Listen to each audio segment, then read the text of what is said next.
त्याचबरोबर यामध्ये माझं गाव आरोग्य संपन्न गाव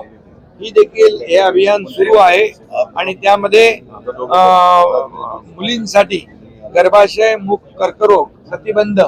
HPV लसीकरण मोहिमेचा शुभारंभ जो आहे हा झालेला आहे आणि यासाठी हे मुलींसाठी महिलांसाठी काळजी घेण्याचं हे माझं गाव आरोग्य संपन्न गाव याच्या माध्यमातून हेही आपण करतोय आणि म्हणून या जिल्ह्यात देखील संपूर्ण महाराष्ट्रामध्ये ही HPV जी लसीकरण आहे हे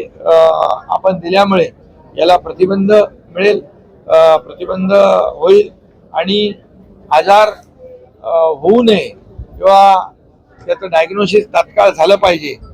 यासाठी देखील मोठ्या प्रमाणावर डायग्नोसिस सेंटर जे आहे आपल्या फिरत्या दवाखाना आहे, मॅमोग्राफी सारख्या गाड्या आहेत या देखील याच्यामध्ये काम करताय आणि आपल्याला सगळ्यात म्हणजे एक प्रिव्हेंटिव्ह हे सगळ्यात महत्वाचं आहे. सर्वांसाठी घरी